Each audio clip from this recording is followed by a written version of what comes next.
நிச்சயமா வந்து கூடிய சீக்கிரம் வந்து பார்த்தீங்கன்னா ஜெயிலர் 2 உடைய டீசர் வரும். கூடிய சீக்கிரம்னா இப்போ இந்த மாசமோ அடுத்த மாசமோ கிடையாது. எனக்கு தெரிஞ்சு எலெக்ஷன் முடிஞ்சதுக்கப்புறம் மே மாசத்துலேருந்து பார்த்தீங்கன்னா அந்த ப்ரமோஷன்ஸை வந்து ரஜினி ஸ்டார்ட் பண்ண சொல்லியிருக்காரு. ஸோ அப்படி மே மாசத்துல முதல்ல வந்து ஒரு கிளிம்ஸி விடுவாங்க.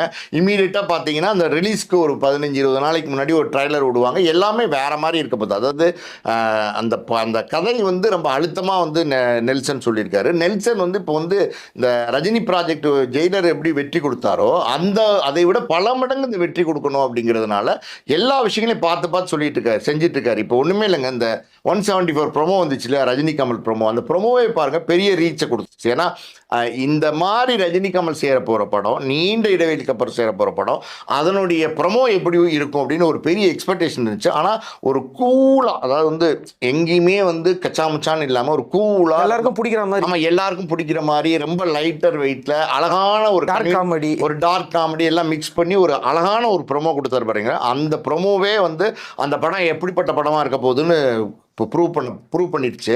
அதே மாதிரி பார்த்தீங்கன்னா இப்போ ஜெயிலர் 2க்கு வர போகிற ப்ரொமோஷன்ஸு, டீசரு, ட்ரைலரு எல்லாமே வந்து பார்த்திங்கன்னா ரொம்ப வித்தியாசமாக நெல்சன் பண்ணியிருக்காரு. அடுத்தடுத்து அவர் கொடுக்க போகிற அப்டேட்ஸ் எல்லாமே பார்த்தீங்கன்னா அதிரி புதிரியாக இருக்கும்.